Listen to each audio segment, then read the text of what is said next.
నమస్తే, welcome to 69 TV news. నేను మానస. ముందుగా బులెటిన్లో హెడ్లైన్స్ చూద్దాం.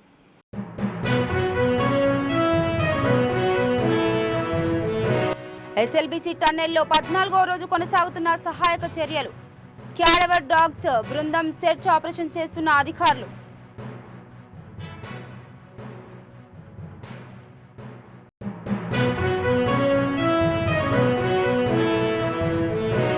వివేకానందరెడ్డి హత్య కేసులో కీలక సాక్షుల వరుస మరణాలు.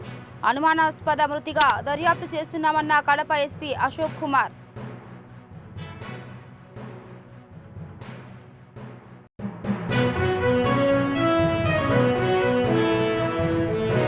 కీసర ప్రభుత్వ పాఠశాలలో వెలుగు చూసిన సాడిస్ట్ టీచర్ అరాచకం.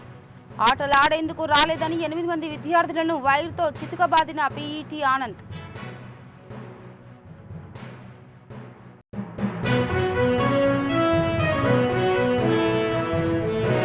ప్రభుత్వ డబుల్ బెడ్రూమ్ ఇళ్ల పేరుతో అమాయక ప్రజలకు బురిడి. 4 నిందితులను అదుపులోకి తీసుకున్న చిత్రినాక పోలీసులు.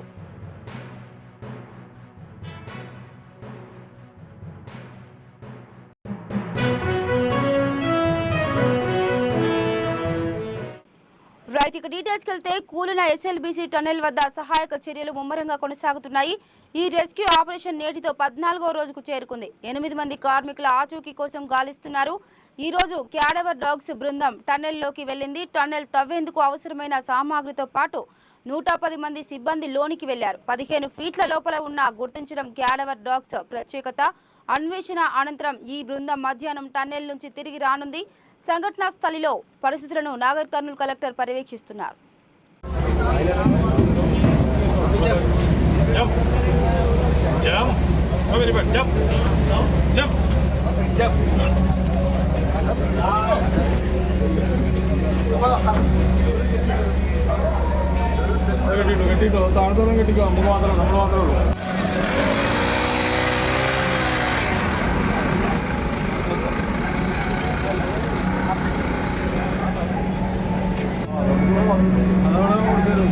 స్టార్ట్ చేసాను.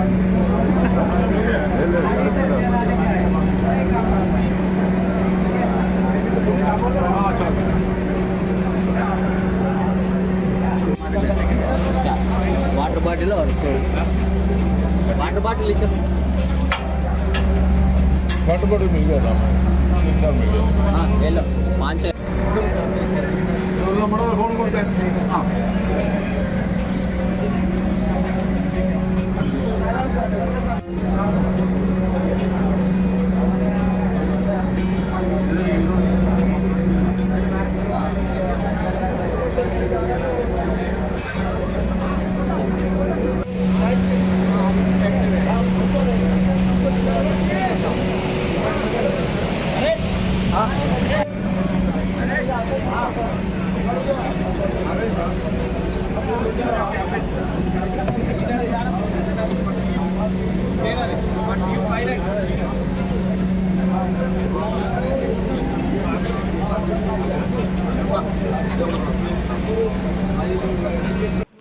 వివేకానందరెడ్డి హత్య కేసులో కీలక సాక్షి రంగన్న మృతిపై అనుమానాలు ఉన్నాయని, వివేకా కేసులో కీలక సాక్షులంతా అనుమానాస్పద రీతిలో మృతి చెందారని కడప ఎస్పీ అశోక్ కుమార్ తెలిపారు. Katikareddy Srinivas Reddy, Kalluri Gangadhar Reddy, driver Narayana, doctor YS Abhishek Reddy, ఇప్పుడు రంగన్న, ఇలా వరుస మరణాలు జరుగుతున్నాయని ఎస్పీ తెలిపారు. రంగన్న భార్య సుశీలమ్మ ఫిర్యాదు ఆధారంగా కేసు నమోదు చేసి దర్యాప్తు చేయడానికి సిట్ ఏర్పాటు. అత్యంత అనుమానాస్పద మృతిగా అనుమానిస్తూ ఆ కోణంలో దర్యాప్తు చేస్తున్నామని ఎస్పీ తెలిపారు. వివేకానందరెడ్డి గారి మర్డర్ కేసులో ప్రధానమైనటువంటి సాక్షి అయినటువంటి రంగన్న, బాకరాపురం పులివెందుల సంబంధించినటువంటి వ్యక్తి నిన్న సాయంత్రం 6:43 గంటలకి పులివెందులలో అనారోగ్యానికి గురి కావడం జరిగింది. అక్కడే గవర్నమెంట్ హాస్పిటల్ పులివెందుల్లో ట్రీట్మెంట్ ఇప్పించడం జరిగింది. అక్కడ సరైనటువంటి ట్రీట్మెంట్ సరిపోకపోవడం వల్ల రిమ్స్ కడపకి తరలించడం జరిగింది. కడపలో ట్రీట్మెంట్ పొందుతూ 6:43 మరణించడం జరిగింది. ఈ యొక్క మరణానికి సంబంధించి రంగన్న భార్య ఇచ్చినటువంటి కంప్లైంట్ మేరకు ఒక అనుమానాస్పద మృతి కింద కేసుని నమోదు చేయడం జరిగింది. దాంట్లో భాగంగా ఇన్వెస్టిగేషన్ని కంటిన్యూ చేయడం జరిగింది. మనము ఈ సీక్వెన్స్ ప్యాటర్న్ని ఆఫ్ డెత్స్ని చూసినట్లయితే వివేకానంద రెడ్డి గారి హత్య కేసులో ప్రధానమైనటువంటి సాక్షులు ఇప్పటివరకు 4 చనిపోవడం జరిగింది. రంగన్న 4వ వ్యక్తిగా మనకు అర్థమవుతుంది. ఇది హైలీ సస్పీషియస్ డెత్గా మనము దర్యాప్తుని కొనసాగించడం జరుగుతుంది. ఎందుకంటే ఇంతకు ముందు కూడా ఈ కేసులో ప్రధానమైనటువంటి సాక్షులు 3 వరకు చనిపోయారు. అదేవిధంగా గతంలో కూడా ఇలాగా సాక్షులు చనిపోయినప్పుడు ఆ బ్లేమ్ని పోలీసుల మీద, సిబిఐ వాళ్ళ మీద వేసి కేసును పక్కదారి పట్టించే ప్రయత్నాలు చేస్తున్నట్లుగా దర్యాప్తును చేయడం జరుగుతుంది. అదేవిధంగా ఈ మరణాల వెనుక ఒక సీక్వెన్స్ ఉన్నట్లుగా అనుమానిస్తూ ఆ యాంగిల్లో కూడా దర్యాప్తుని చేయడం జరుగుతుంది. పర్టికులర్గా ఈ యొక్క మరణాన్ని అన్ని కోణాల్లో దర్యాప్తు చేయడం జరుగుతుంది, ఇంక్లూడింగ్ సైంటిఫిక్ యాంగిల్లో కూడా ఏమైనా ఉన్నాయా అనేసి వెరిఫై చేయడం జరుగుతుంది. సైంటిఫిక్గాను అదేవిధంగా అనేక రకాల కోణాల్లో ఈ కేసు దర్యాప్తు చేయడం జరుగుతుంది. వివేక హత్య కేసులో కీలకమైనటువంటి సాక్షులు ఒక్కొక్కరుగా మరణిస్తున్నారు. దీంట్లో భాగంగా ఈ కేసులో ప్రధానమైనటువంటి సాక్షులు శ్రీనివాసరెడ్డి 2019 9వ నెలలో చనిపోవడం జరిగింది. కల్లూరు అలియాస్ కువైట్ గంగాధర్ రెడ్డి 2022 జూన్లో చనిపోవడం జరిగింది. వైఎస్ అభిషేక్ రెడ్డి సెప్టెంబర్ 2024లో చనిపోవడం జరిగింది. నిన్న రంగన్న వాచ్మెన్ పులివెందల్లో ట్రీట్మెంట్ తీసుకుంటూ రిమ్స్లో జాయిన్ చేసిన తర్వాత చనిపోవడం జరిగింది. ఈ వివేక కేసులో ముద్దాయిలుగా ఉన్న వారి యొక్క పాత్ర ఈ యొక్క మరణంలో ఏ విధంగా ఉంది అనేది కూడా దర్యాప్తుని కూలంకషంగా క్షుణ్ణంగా వెరిఫై చేయడం జరుగుతుంది. ఎందుకు సాక్షులు మరణిస్తున్నారు అనేటటువంటిది తెలియాల్సి ఉంది.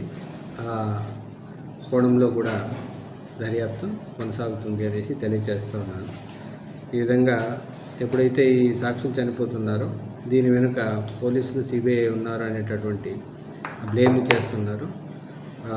దీంట్లో ఉన్నటువంటి నిజాల్ని ప్రత్యేకమైనటువంటి నిపుణుల ద్వారా అదేవిధంగా ఒక స్పెషల్ టీమ్ని ఫామ్ చేయడం జరుగుతుంది. దాంట్లో ఒక డిఎస్పిని సూపర్వైజర్ ఆఫీసర్ గాను, ఒక ఎక్స్పర్ట్ అనాలిసిస్ టీమ్ని, అదేవిధంగా విభిన్నమైనటువంటి ఇన్వెస్టిగేషన్లో స్పెషలిస్ట్ ఆఫీసర్స్ని కూడా దీంట్లో తీసుకొని ఇన్వెస్టిగేషన్ చేయడం జరుగుతుంది. మేడ్చల్ జిల్లా కీసర ప్రభుత్వ పాఠశాలలో పీఈటీ ఆనంద్ అరాచకం వెలుగు చూసింది. ఒంట్లో బాగోలేదన్నా వినకుండా 8 మంది విద్యార్థులను చితకబాదాడు. గేమ్స్ పీరియడ్లో ఆటలు ఆడేందుకు విద్యార్థినులు రాలేదని ఏమాత్రం కనికరం లేకుండా కరెంటు వైర్తో చితకబాదాడు. ఇంటికి వచ్చిన విద్యార్థినులు వారి తల్లిదండ్రులకు స్కూల్లో జరిగిన విషయం చెప్పడంతో విద్యార్థుల ఒంటిపై గాయాలు చూసి షాక్కు గురైన తల్లిదండ్రులు ఆడపిల్లలపై కరెంటు వైర్తో కొట్టడం పట్ల ఆగ్రహం వ్యక్తం చేస్తున్నారు.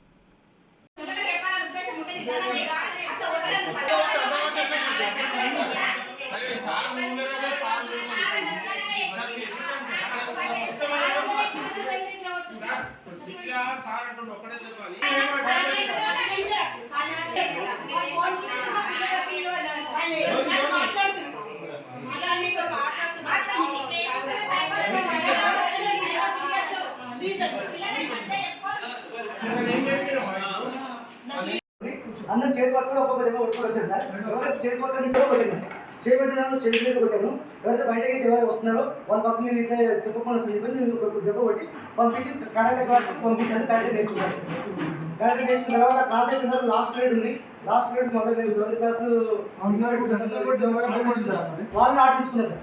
ఆడిపించుకున్న తర్వాత చిన్న స్టిక్ ఉన్నా సార్, వైర్ కట్టారు సార్. కట్టే కాదు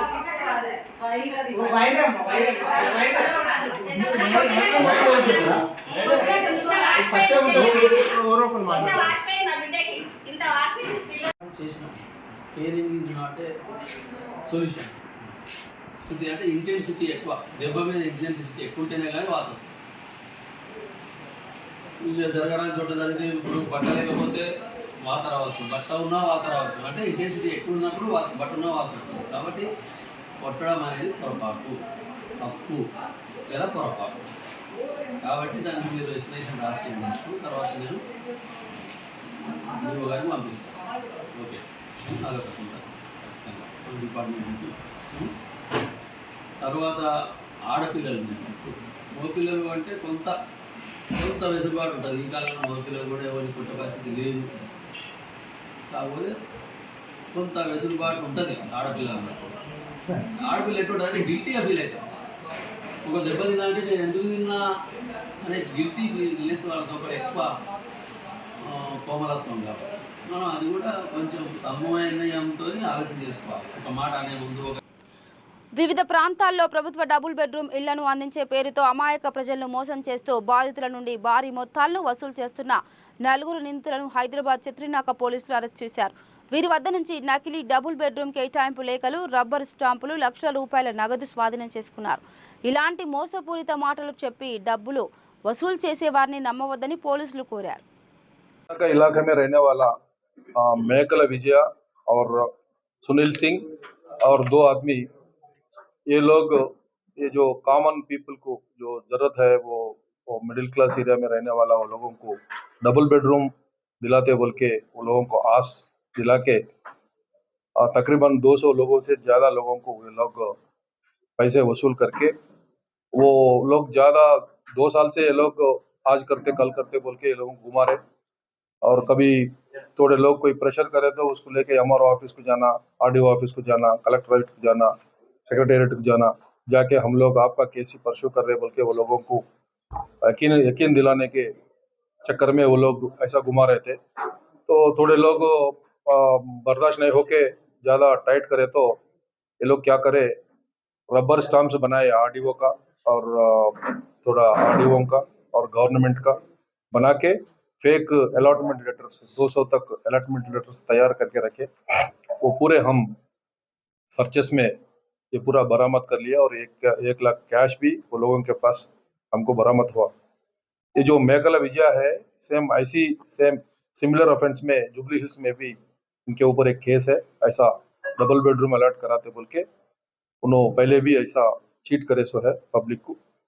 तो वो केस भी है, उसमें कितना विक्टिम्स है, इसमें कितने विक्टिम्स बनते, अब तक तो 200 से ज़्यादा बोल के अपने को समझ में आ रहा और इससे ज़्यादा भी होंगे, बढ़ के भी होंगे डिफरेंट लोकेलिटीज से। वो सबको इन्वेस्टिगेशन में चित्रिना का इंस्पेक्टर साहब इन्वेस्टिगेशन में पूरा निकालेंगे। ये जो काम हमारे साउथ जोन टास्क फोर्स के इंस्पेक्टर राघवेंद्र और एसआईस अंजनेयलू, नरसिम्हलू, मधु एंड महेश, ये सब मिलके ये पूरा रैकेट को बरस्ट करे। और हमारा अपील है ऐसे government allot double bedroom allot कराते बोल के कोई पब्लिक के पास है कि ऐसा चीट करते, कहीं कोई प्रॉमिस करे तो भरोसा नहीं करना। ये कोई किसी के हाथ में नहीं रहता है, ये गवर्नमेंट का स्कीम है। गवर्नमेंट ऑफिसर्स बेनिफिशियरीज को वो लोग उनके एलिजिबल के हिसाब से बना के वो लोगों को अलॉटमेंट करते।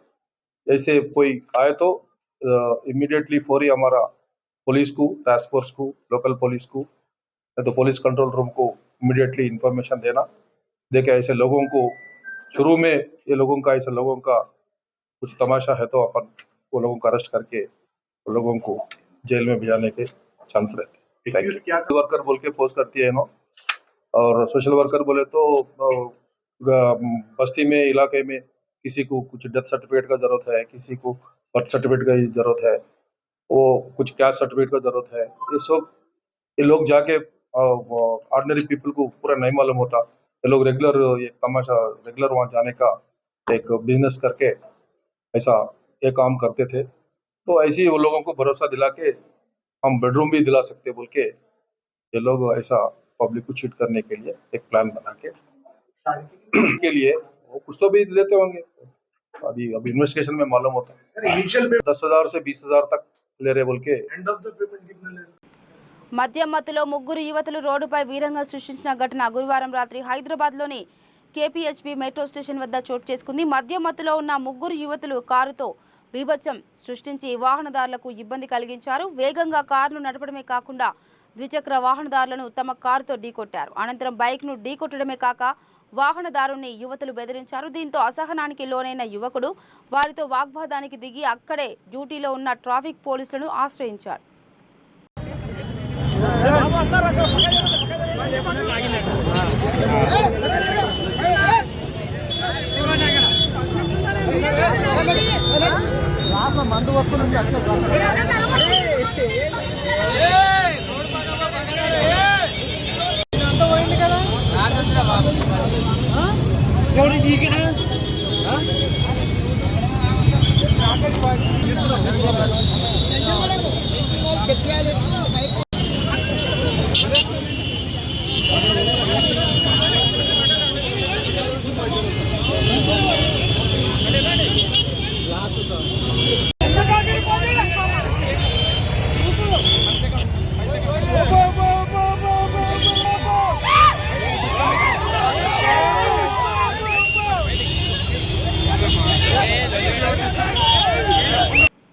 హైదరాబాద్ పాతబస్తీ బహదూర్పుర పోలీస్ స్టేషన్ పరిధిలోని లారీ మెకానికల్ వర్క్ షాప్ లో భారీ అగ్ని ప్రమాదం చోటు చేసుకుంది.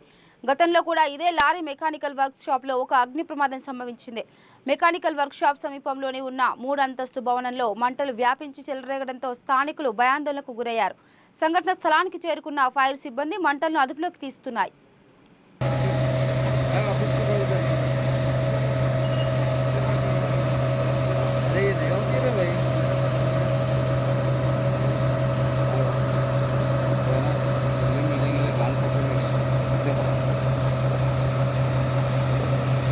ఇలాంటి సంఘటనలు జరగకుండా మా భూమి ఓనర్ ఎవరున్నారో వాళ్ళకు కూడా మేము టెలిఫోన్ చేసి మాట్లాడడం జరిగింది ఇమీడియట్గా. ఎందుకంటే పాత బండ్లు, టైర్లు, మరి సీట్లు ఇవి అన్నీ ఒక జాగాలో వేసి వాళ్ళు కాలబెడుతుర్రు. కాలబెట్టిన తర్వాత మొత్తం పక్కకు ఇళ్ళు ఉన్నాయి. దాంతో రైట్ హ్యాండ్లో హాస్పిటల్ ఉంది, లెఫ్ట్ హ్యాండ్లో పెట్రోల్ బంక్ ఉంది. అది చూసుకుంటూ మరి ఈ విధంగా మళ్ళీ ఒకసారి కాకుండా చూసుకోవాల్సిన బాధ్యత మా పైన కూడా ఉంది. కాబట్టి మేము వాళ్ళకి అధికారులు కూడా చెప్పడం జరిగింది. ఇమీడియట్గా దీనికి 2-3 రోజుల్లో మొత్తం ఇక్కడ ఉన్నటువంటి కార్ఖానాను మొత్తం ఖాళీ చేయాలని వాళ్లకు కోరడం జరిగింది. వాళ్ళు కూడా ఒప్పుకున్నారు, ఇమీడియట్గా మేము ఖాళీ చేస్తామని. అక్రమ నిర్మాణాలపై జీహెచ్ఎంసీ అధికారులు కొరడా జులిపించారు. గాజుల రామారం సర్కిల్ 26, సూరారం, సిద్ధి వినాయక్ నగర్లోని ఫ్లాట్ నెంబర్ 35, 36లో హైకోర్టు ఆదేశాలతో కూల్చివేతలు ప్రారంభించారు. కూల్చివేతలను బిల్డింగ్ యజమానులు అడ్డుకున్నారు. దీంతో కొద్దిసేపు జీహెచ్ఎంసీ అధికారులకు బిల్డింగ్ యజమానుల మధ్య ఘర్షణ వాతావరణం నెలకొంది. పోలీసులు జోక్యం చేసుకుని అధికారుల పనికి అడ్డుపడొద్దని నచ్చజెప్పారు.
తీసుకెళ్ళండి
ఉమ్మడి శ్రీకాకుళం జిల్లా రాజం పట్టణంలో లీగల్ మెట్రాలజీ అధికారులు ఫ్రూట్స్ దుకాణాలపై తనిఖీలను నిర్వహించారు. పట్టణంలో పండ్ల దుకాణాలపై తరచుగా వస్తున్న ఫిర్యాదుల మేరకు ఈ దాడులు నిర్వహించినట్లు జిల్లా లీగల్ మెట్రాలజీ అధికారులు దామోదర్ నాయుడు, బలరాం కృష్ణ తెలిపారు. ఈ సందర్భంగా సిబ్బందితో కలిసి కాటాలను పరిశీలించి తూకాలు సరిగా లేని కాటాలు సీజ్ చేసి 10 మందిపై కేసులు నమోదు చేసి జరిమానాలు విధించారు. ఇకపై తూకాల్లో తేడాలు వస్తే కఠినమైన చర్యలుంటాయని హెచ్చరించారు.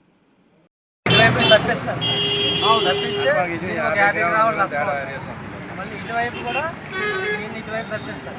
100 గ్రాములు నష్టపోతారు. కొంతమంది ఏం చేస్తారంటే గిన్నెలు దీనివి కాకుండా వేరే గిన్నెలు పెడతారు.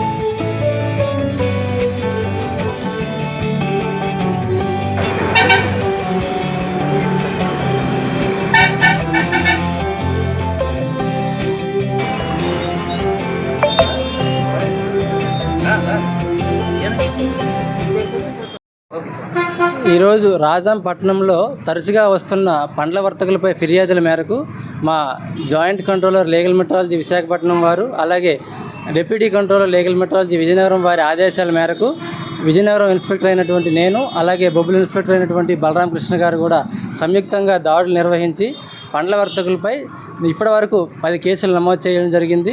అదేవిధంగా ఈ దాడులు ఇంకా కొనసాగుతాయని తెలియజేస్తున్నాము. ఇప్పటి వరకు 10 మంది వర్తకులపై కేసులు నమోదు చేసి వారు వినియోగించేటువంటి తూనిక యంత్రాలన్నీ కూడా ఇప్పటివరకు సీజ్ చేయడం జరిగింది. అదేవిధంగా వ్యాపారస్తులందరినీ కూడా హెచ్చరించేది ఏంటంటే, ఇకపైన తూకంలో కానీ ఎటువంటి మరలా గమనించిన ఎటువంటి ఫిర్యాదులు మరలా మాకు అందినా సరే వారిపైన క్రిమినల్ కేసులు కూడా నమోదు చేసి వారిపై ఖచ్చితంగా కోర్టులో హాజరుపరిచి జైలు శిక్షలు అనేవి కూడా వేసే ఏర్పాటు చేస్తామని చెప్పి ఈ రకంగా హెచ్చరించడం జరుగుతుంది. అదేవిధంగా పండ్ల వ్యాపారస్తులే కాదు, ఇక ఏ మార్కెట్లో వినియోగించే ప్రతి ఒక్క వ్యాపారంలో కూడా తూకంలో కానీ కొలతలో కానీ ఎటువంటి తేడాలు చేయకూడదని, అదేవిధంగా ముద్రించిన ఎంఆర్పి ధర కంటే అధికంగా ఏ ఒక్క వ్యాపారి కూడా వినియోగించరాదని ఈ రకంగా వ్యాపారస్తులందరినీ కూడా సూచించడం జరుగుతుంది. ఈ దాడులు కూడా ఇకపై కూడా కొనసాగుతాయని పండ్ల వర్తకులందరికీ కూడా హెచ్చరించడం జరుగుతుంది. రాష్ట్రంలో పురపాలక సంఘాల్లో ఉన్న ఆప్కాస్ కార్మికులందరినీ పర్మనెంట్ చేసి కూటమి ప్రభుత్వం తన చిత్తశుద్ధిని నిరూపించుకోవాలని AP municipal workers and employees union Parvathipuram Manyam జిల్లా కమిటీ రాష్ట్ర ప్రభుత్వాన్ని డిమాండ్ చేసింది. కమిటీ ఆధ్వర్యంలో మన్యం జిల్లా కలెక్టర్కి సమస్యలతో కూడిన వినతి పత్రాన్ని అందించింది. అనంతరం నేతలు మాట్లాడుతూ గత ప్రభుత్వం తీసుకువచ్చిన ఆప్కాస్ను రద్దు చేస్తున్నప్పుడు అంతకన్నా మెరుగైన జీవన విధానాన్ని కార్మికులకు అందించాలని, ప్రభుత్వం అలా చేయకుండా కాంట్రాక్టర్ల చెప్పు చేతుల్లోకి కార్మికులను నెట్టాలని చూస్తే మరో పోరాటం చేయడానికి సిద్ధంగా ఉన్నామని హెచ్చరించారు. మున్సిపల్ కార్మికులు ఇవాళ ఆప్కోస్ను రద్దు చేసి ప్రైవేట్ ఏజెన్సీకి అప్పచెప్తామని కూటమి ప్రభుత్వం నిర్ణయం చేసింది. ఈ నిర్ణయాన్ని వెంటనే ఉపసంహరించుకోవాలి. ఆప్కోస్ను రద్దు చేసి మున్సిపల్ కార్మికులందరినీ కూడా పర్మనెంట్ చేయాలని చెప్పి ఎన్నికల ముందు వచ్చిన హామీని ఇవాళ రాష్ట్ర ప్రభుత్వం అమలు చేయాలని చెప్పి ఇవాళ ప్రైవేట్ ఏజెన్సీలకు అప్పచెప్పాలన్న ఆలోచనని తక్షణమే ఉపసంహరించాలని చెప్పేసి ఇవాళ 5-6 తేదీల్లో రాజధాని విజయవాడ కేంద్రంలో municipal workers and employees union CIT ఆధ్వర్యంలో నిరసన కార్యక్రమాలు జరుగుతూ ఉన్నాయి. మరి వెంటనే ప్రభుత్వం స్పందించి మున్సిపల్ కార్మికుల సమస్యలు పరిష్కారం చేయాలని చెప్పేసి ఇవాళ పార్వతీపురం మన్యం జిల్లా AP municipal workers and employees union జిల్లా కమిటీ తరఫున ఈరోజు కలెక్టర్ గారికి కలిసి వినతిపత్రం ఇవ్వడం అయింది. అలాగే లోకల్ సమస్యలు ఇవాళ సాలూరు కానీ పార్వతీపురం కానీ పాలకొండ కానీ లోకల్ సమస్యలు కూడా తక్షణమే పరిష్కారానికి చర్యలు తీసుకోవాలని చెప్పి కలెక్టర్ గారి దృష్టిలో పెట్టడం జరిగింది. రాష్ట్ర ప్రభుత్వం వెంటనే ఆప్కోషన్ రద్దు చేస్తే పర్మనెంట్ చేసే ఆలోచన చేయాలో, ప్రైవేట్ ఏజెన్సీలకు అప్పచెప్పే ఆలోచనని తక్షణమే ఉపసంహరించుకోవాలని చెప్పేసి యూనియన్గా డిమాండ్ చేస్తాం. కరీంనగర్ జిల్లా మెట్పల్లిలో పెళ్లి బరాత్లో అపశృతి జరిగింది. ఒక కారు అదుపు తప్పి జనం మీదికి దూసుకెళ్లింది. ఈ ఘటనలో ఒకరు మృతి చెందగా 10 మందికి గాయాలయ్యాయి. అందులో 2 పరిస్థితి విషమంగా ఉంది. తీవ్రంగా గాయపడ్డ మహిళను హైదరాబాద్ తరలిస్తుండగా మృతి చెందింది. గాయపడ్డ వారిని వరంగల్ ఎంజీఎం ఆసుపత్రికి తరలించారు.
పెళ్లి కాడ డీజే ఎగురుతుంటే వీళ్ళు నిలబడి చూస్తారు.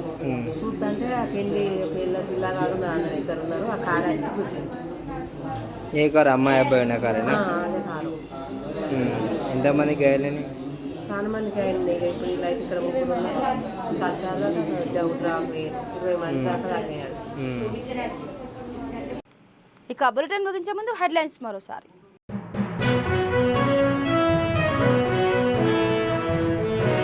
ఎస్ఎల్బీసీ టన్నెల్లో 14వ రోజు కొనసాగుతున్న సహాయక చర్యలు. క్యాడవర్ డాగ్స్ బృందం సెర్చ్ ఆపరేషన్ చేస్తున్న అధికారులు.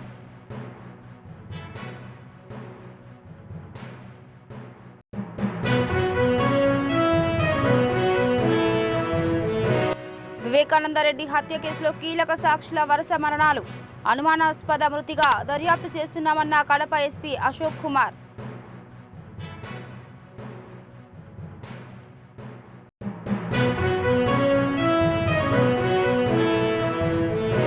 కీసర ప్రభుత్వ పాఠశాలలో వెలుగు చూసిన సాడిస్ట్ టీచర్ అరాచకం. ఆటలాడేందుకు రాలేదని 8 మంది విద్యార్థులను వైర్తో చితకబాదిన పీఈటీ ఆనంద్.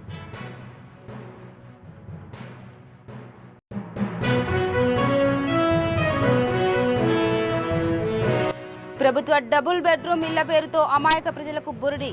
4 నిందితులను అదుపులోకి తీసుకున్న చిత్రినాక పోలీసులు.